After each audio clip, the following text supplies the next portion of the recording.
তখন ভালোবাসা টিকবে না। এই জন্য তিনি বলেছেন কুমারী মেয়েকে বিবাহ করো। যদি আপনি দুলা ভাইয়ের কোলে বসে থাকা মেয়েকে বিবাহ করেন, সংসার ভালো টিকবে না। দুলা ভাই তো জেনা করার তালে শ্যালিকাকে যা কিছু চেয়েছে দিয়েছে, ও সংসার বিলিয়ে দিতে রাজি। ও তো জেনার তালে খুঁজছিল, ঘুরছিল। কাজেই শ্যালিকা বলেছে যে 10,000 টাকা লাগবে। 10,000 কেন, তুই আরো নে না। দুলা ভাইয়ের সাথে চলা মেয়েকে বিবাহ করলে আপনার সংসারে যখন আসবে, তখন দুলা ভাইয়ের সুবিধা তার বারবার মনে পড়বে, আপনাকে মূল্যায়ন করতে পারবে না। বাপের কাছে দামি জিনিস নেওয়াটা স্মরণে থাকে না। বাপ একটা জিনিস কিনে নিয়ে এসে দিয়েছে, তখন মেয়ে বলছে আব্বু আমি এটা নিব না। নেও মা নেও না, আমি এটা নিবই না, আমাকে এত দামের দিতে হবে। তখন বাপ আবার ওটা ঘুরিয়ে নিয়ে গিয়ে 5,000 টাকা দামের একটা কাপড় নিয়ে এসে দিয়েছে, কিন্তু এই কাপড়ের সাথে স্বামীর কাপড়ের তুলনা ও করবে না। কেন? এটা ও হিসাব করে না। বাপের কাছে জোর করে চেয়েছে, আদায় করে নিয়েছে, এটা তার মাথাতে হিসাব থাকবে না। বাপ যদি জমিদার হয় আর স্বামী যদি দিনমজুর হয়, সে ভাববে আমার পিতা জমিদার মানুষ, তার সংসারে এভাবে চলতেই পারে।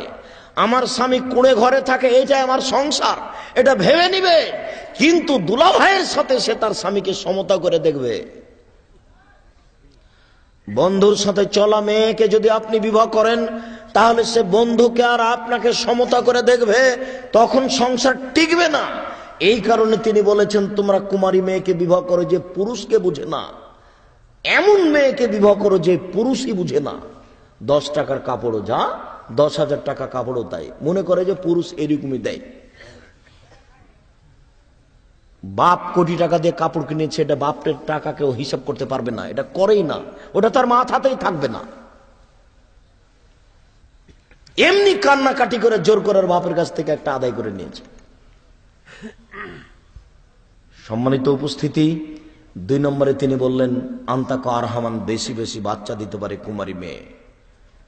আপনি তালাক প্রাপ্ত মেয়েকে বিবাহ করেছেন, আগের স্বামীর মাধ্যমে 3টে বাচ্চা হয়েছে, তার পেটে বাচ্চা ছিল মাত্র 6টা, এখন কয়টা হবে?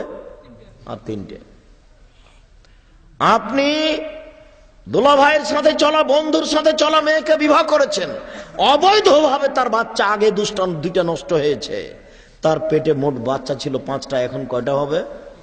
3টে। অতএব কুমারী মেয়েকে বিবাহ করেন, তিনি এমনি বলেননি, এর কারণ আছে।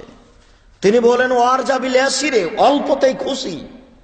স্বামী যা দিবে তাতেই খুশি হয়ে যাবে।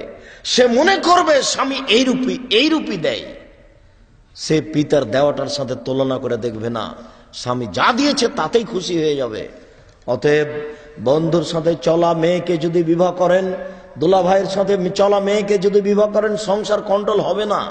ঠিক আছে, সুন্দরী মেয়ে পাওয়া গেছে, তাহলে আপনি একটু দেখে নেন, দেখে নিয়ে বিবাহ করতে হবে।